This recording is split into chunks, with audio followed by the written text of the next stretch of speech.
Bine v-am găsit, dragii mei din Zodia Săgetător, oriunde v-ați afla. Bine ați venit tuturor pe canalul meu Tarot Flori de Loto. Numele meu este Nina, pentru cei care nu mă cunosc, și ca de obicei mă bucur să vă am alături atât pe dragii mei abonați, cum de asemenea și pe cei care poate sunteți pentru prima oară aici pe canal. Azi, așa cum am obișnuit, voi face o lectură temporală, fără limită de timp, o lectură pe care voi să o puteți urmări oricând doriți sau atunci când apare în viața voastră.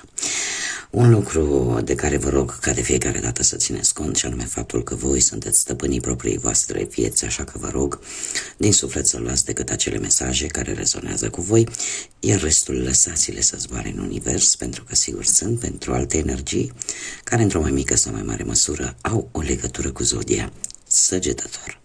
Așa că, dragilor, toți cei care aveți soarele, luna, Venus, ascendentul sau oricare alt aspect astral important pentru voi și care are legătură cu Zodia Săgetător, atunci această lectură este de asemenea și pentru voi. Și vom începe cu acest minunat oracol Zodiac 108 și haideți să vedem ce vine pentru dragii mei din Săgetător în următoarea perioadă de când voi urmăriți această lectură. Ce vine pentru Zodia Săgetător în următoarea perioadă?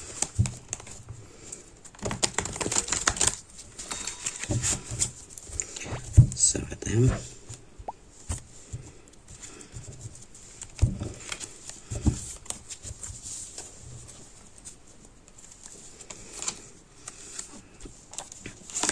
Se pare că aveți ceva legături cu zodiile și celelalte zodii de foc pe lângă voi, cu Berbec, Leu și chiar voi, Săgetător. Sunteți foarte vizionari, dragilor.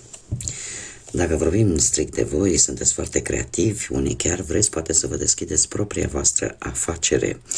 Aveți așa, sunteți catalizatorul din punct de vedere energetic al unui plan.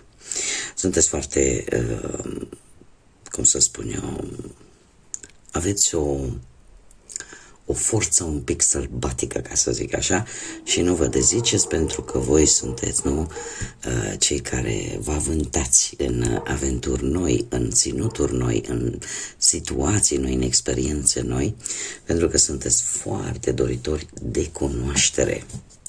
Și probabil că în acest moment tocmai traversați un astfel de moment. Sunteți setați să fiți lideri. Și poate aveți pe lângă voi și alte persoane, poate chiar tot din Zodia Săgetător, care au o importanță pentru voi. Nu știu, ceva în domeniul, poate unii vreți să... Ori aveți pe cineva care se ocupă, are această ocupație de profesor, învățător ce ține de educație, ori poate artist, sau poate un asociat, de ce nu? Sau poate chiar voi descoperiți această nouă aventură pe aceste noi teritorii ale studiului, ale lumii artistice, de ce nu? Mai departe, dragilor, avem un 6 și Zodia Scorpion. Dragilor, aveți o înclinație, cel puțin în acest moment, către... Sunteți un pic mai... nu aș zice, cred că mai degrabă interesați de noi experiențe în domeniul intim, ca să zic așa. Aveți o anumită mulțumire și eu aș mai spune că unii dintre voi chiar experimentați o anumită situație a unei relații în care se îmbină cumva plăcutul cu utilul. Se pare că totuși unii dintre voi e posibil să simtă nevoia de o perioadă un pic singurei, să vă retrageți voi așa într-o oază de liniște, într-un loc intim pentru voi, și asta poate să fie. Da, avem cele două extreme, pentru că avem zodia Scorpion, avem cifra 6, care ne spune că pentru a construi ceva nou este necesar să distrugi ceva nefolositor. Așa că unii dintre voi sunteți într-o perioadă în care simțiți nevoie mai mult să fiți singurei, mai mult să vă simțiți în zona voastră acolo de confort, alții în schimb vreți să aveți parte de experiențe cât mai palpitante în domeniul ăsta, poate al dragostei, al relațiilor sentimentale, iar faptul că avem zodia Scorpione, asta îmi spune că aveți așa un mister posibil, o carismă, sunteți mult mai fascinanți, aveți așa o încântare mistică și magnetică în același timp, mai ales pe planul ăsta sentimental. Următoarea perioadă pentru voi, dragilor, vine cu un 2 și zodia Săgetător. Se pare că sunteți dispuși să vă asumați un anumit risc. Risc în care șansele voastre se pare că voi cel puțin așa sperați să fie unele bune. Totuși, cifra 2 îmi vorbește de o dualitate. E ca și cum ai zice, mi-asum acest risc, indiferent că pierd sau câștig, nu vreau să dau un pas înapoi. Cumva, exact ca și cum ai zice, zarurile au fost aruncate și acum ce-o fi, o fi. Aveți o încredere, aș putea zice, într-un potențial legat de destin. Cumva sunteți foarte preocupați să vedeți ce se va întâmpla după. Și tocmai de aceea există această, mai ales că voi ca și zodie, în general, cel puțin sunteți foarte setoși, foarte entuziași când e vorba de aventură, când e vorba de lucruri noi. Așa că se pare că în următoarea perioadă vă veți asuma un anumit risc, indiferent de rezultatele acestui risc. Haideți să vedem ce ne spune tarotul pentru voi, dragilor din Săgetător, în următoarea perioadă. Ce vine pentru dragii mei din Săgetător sau care aveți legături cu această zodie pentru următoarea perioadă. Înregistrez, îmi cer scuze dacă sper să se audă, eu oricum o să lucrez la volum, dar înregistrez la o oră destul de târzie și atunci logic că nu pot vorbi foarte, foarte tare. Haideți să vedem, dragilor, avem judecata. Situația voastră actuală se pare că ne vorbește de o schimbare necesară, o schimbare care poate implica o anumită reconciliere, poate cu cineva sau poate chiar cu voi înșivă, sau care poate implica o anumită șansă, o șansă foarte mare de a reuși într-o anumită problemă, posibil legală, de justiție, sau pur și simplu unii dintre voi au primit un apel important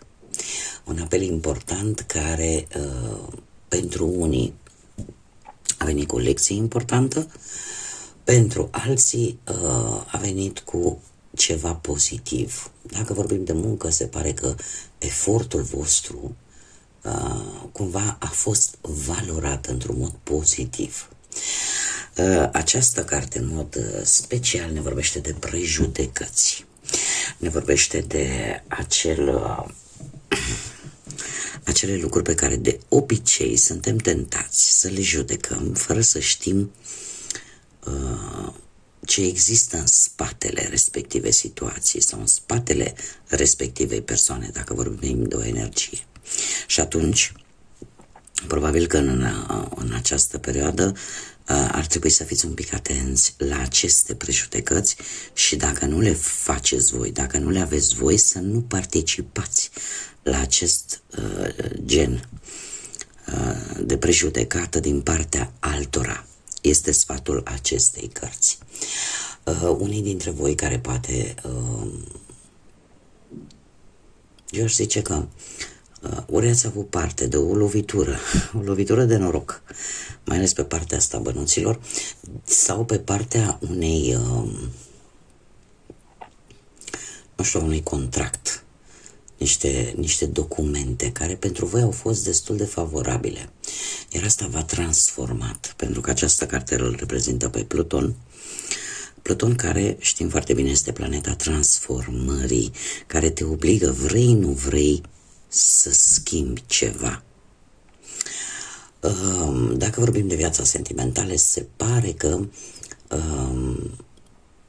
dacă unii dintre voi sunteți nefericiți, posibil să fiți în faza în care vreți să luați o pauză pentru a vedea dacă mai acceptați o anumită situație, mai ales pentru cei care sunteți într-o relație, sau veți face o schimbare de direcție.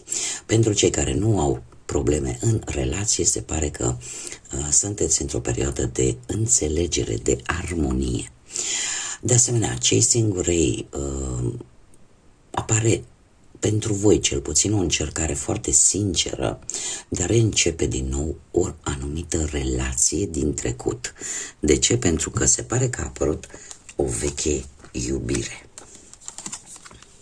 Și încercați cumva să puneți așa în balanță, să vedeți atât pro cât și contra, dacă se mai merită sau nu. Haideți să vedem. Ce nu prea este în favoarea voastră, dragilor? În favoarea voastră, și e și logic să nu fie chiar așa în favoarea voastră, avem un 7 de spade. În favoarea voastră nu prea sunt anumite trădări, anumite minciuni, anumite decizii, și decizii care vin în urma unor situații în care poate că voi să nu prea sunteți voi atât de dispuși să plătiți un anumit preț pentru ceva ce voi nu ați făcut. Iar lucrul ăsta logic că nu prea este în favoarea voastră. E posibil să existe anumite persoane în care, indiferent cât de mult v-ați dori voi, nu mai puteți avea încredere, pentru că va juca un rol defavorabil pentru voi. Mare grijă pe partea muncii, atât dacă voi sunteți angajați, grijă cu șefii, pentru că ceva s-a întâmplat și se pare că nu prea mai au atât de multă încredere poate în voi. Mare grijă de asemenea dacă voi sunteți pe post de șef și aveți angajați. Iar dacă sunteți în căutarea unui job, ar fi bine să căutați mai mult prin contacte mai vechi, nu prin persoane recent cunoscute. Dacă vorbim de bănuți, ar fi bine în următoarea perioadă să nu pariați sau să faceți investiții sau, cum să spun eu, să acceptați anumite oferte, anumite tentații în care integritatea, cinstea voastră este prețul pe care ar trebui să-l plătiți. De asemenea, dacă vorbim de partea sentimentală, vorbim de încredere, care este crucială. Și trebuie să vă mai spun că sunt lucruri care nu s-au spus. Și dacă sunteți tentați să mai așteptați, se pare că lucrul ăsta nu este tocmai în favoarea voastră, mai ales pentru cei care sunteți într-o relație. Cei care sunteți singurei, se pare că ce este defavorabil pentru voi, faptul că e posibil să existe o persoană care să fie interesată de voi, doar că nu știu cât atenție acordați acestei persoane. Și cât de favorabil este acest lucru pentru voi. E posibil să fie o persoană care să nu fie ceea ce pare. Că poate voi până la urmă sunteți tentați să o cunoașteți mai bine, dar se pare că nu e chiar ceea ce pare a fi. Este cineva foarte șiret, foarte, care pe o parte spune ceea ce vor urechile voastre să audă și pe partea cealaltă face alte lucruri. În schimb, ce este în favoarea voastră, dragilor? În favoarea voastră avem un rege de cupe, o zodie de apă, rac, pești sau scorpion, care poate fi reprezentată de cineva din familie, cineva mai în vârstă, tată, socru, frate mai mare, în special pe partea masculină, da, pe partea paternă, sau poate să fie reprezentat de oricare altă energie, dar care are anumite calități. Este o persoană care reușește să-și mențină calmul și măsura. Poate fi vorba de o persoană, nu știu, un asociat de afaceri, vreun care se poartă foarte diplomat, care are o anumită toleranță, căreia poate nu-i plac foarte tare conflictele și de fiecare dată are tendința de a încerca să le rezolve, dar care pentru voi va juca un rol foarte favorabil. De ce? Pentru că cu ajutorul posibil al acestei persoane, anumite lucruri se vor îmbunătăți, în special pe partea muncii, te va ajuta să iei deciziile poate cele mai echilibrate sau chiar te poate ajuta să găsești ceva de muncă dacă unii dintre voi sunteți interesați de acest aspect. De asemenea, dacă vorbim de bani, e posibil ca o anumită cantitate de bani sau o anumită situație legată de bani cumva să-și găsească o rezolvare și cred că este ceva poate din trecutul vostru, cumva ce s-a dat cu ceva timp în urmă, cumva se întoarce la voi. Vine o recuperare. Dacă vorbim de partea sentimentală, cei care sunteți într-o relație, se pare că cumva lucrurile se îmbunătățesc pentru unii dintre voi, iar asta joacă un rol desigur favorabil pentru voi. E posibil ca poate chiar perechea voastră să aibă aceste caracteristici pe care tocmai le-am enunțat la început sau e posibil să aibă legătură și cu zodiile de apă, rac, pești sau scorpion. Cei care sunteți singurei, de asemenea, poate apărea această energie un pic mai mare de vârstă ca voi, dar este cineva sentimental, înțelegător și care are o calitate de a te asculta cu blândețe și cu mare atenție și care va juca un rol important pentru voi. Și foarte favorabil.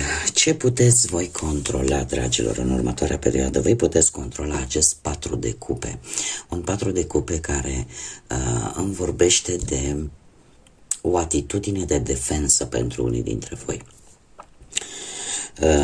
În acest pachet de cărți de tarot, în mod special, din câte văd eu aici, se pare că voi veți vedea și stă în puterea voastră să o faceți și o veți face, să vedeți o anumită ofertă.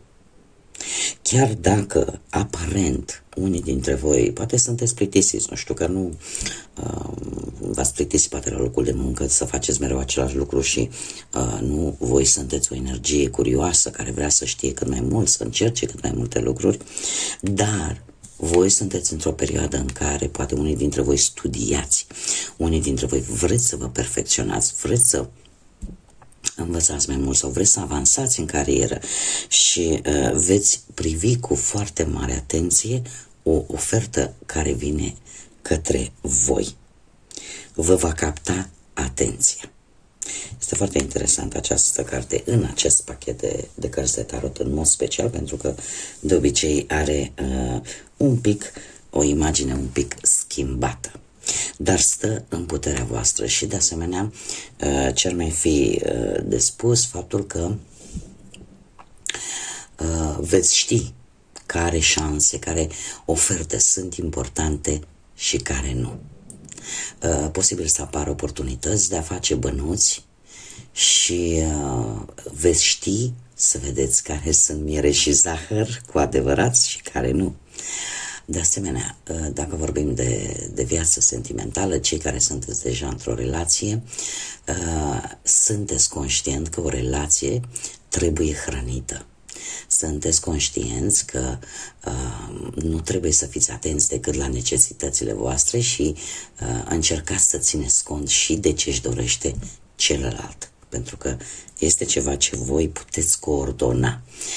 De asemenea, cei singuri, e posibil să fiți într-un moment de gândire un pic mai profundă, care să vă ajute să vă eliberați de ceva din trecutul vostru, să vindecați o anumită rană. Unii dintre voi e posibil chiar să căutați anumite răspunsuri în diferite domenii de activitate, cum este, de exemplu, tarotul, pentru a înțelege mai bine sau neapărat, am dat un exemplu, tarotul poate să fie, nu știu, o carte bună de psihologie, orice informație care pe voi vă poate ajuta să vă vindecați de ceva din trecutul vostru.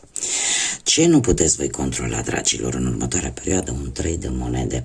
Nu puteți controla activitatea unor alte persoane cu care voi e posibil să conlucrați, că e la locul de muncă, că poate e relaționat cu o anumită situație financiară. Cert este că nu puteți controla concretizarea unei idei, a unui proiect. De ce? Pentru că nu depinde doar de voi.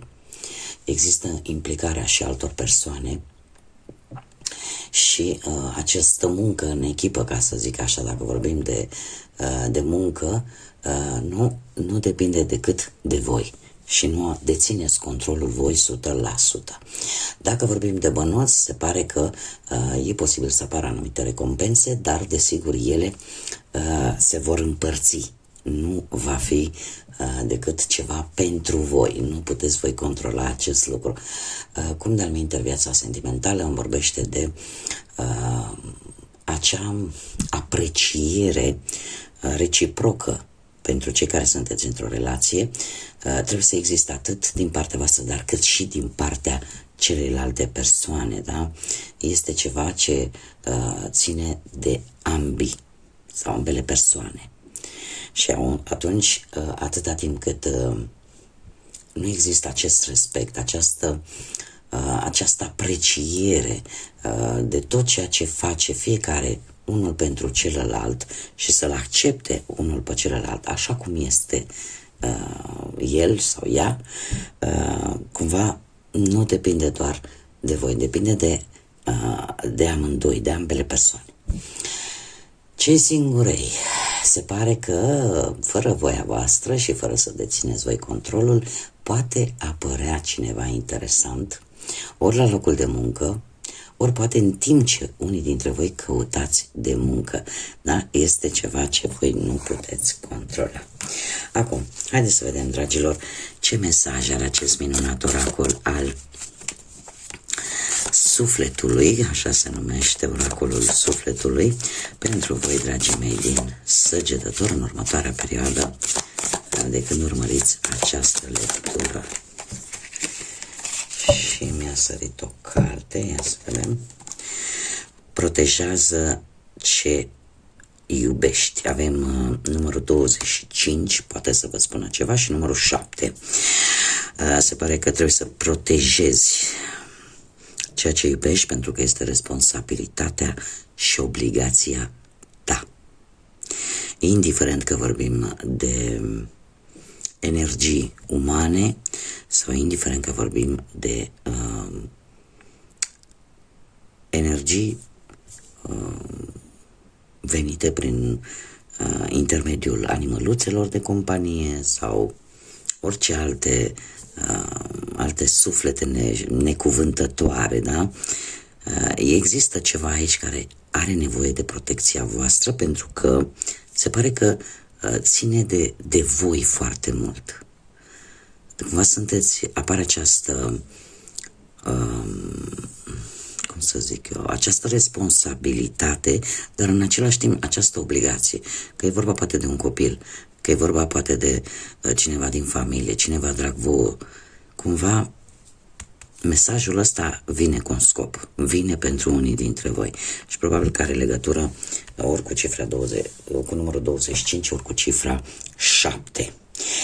Bun, dragilor, cam atât am avut pentru voi de această dată. Eu vă mulțumesc pentru atenție, vă mulțumesc infinit de mult tuturor celor care de fiecare dată își aduc contribuția în dezvoltarea acestui proiect prin intermediul like-urilor, distribuirilor și comentariilor și, desigur, nu, a faptului că vă abonați. Invit pe toți cei care ați rezonat, care poate v-a plăcut acest gen de lecturi, să vă abonați, este gratuit și tare mult m-aș bucura să ne întâlnim aici ca de fiecare dată la fiecare lectură. Până data viitoare când ne vom reîntâlni, eu vă doresc tot binele din lume, să aveți parte de multă lumină în suflete și în gânduri și de multă înțelepciune. Așa că, dragilor, până la o nouă lectură, ca de obicei, să fiți iubiți.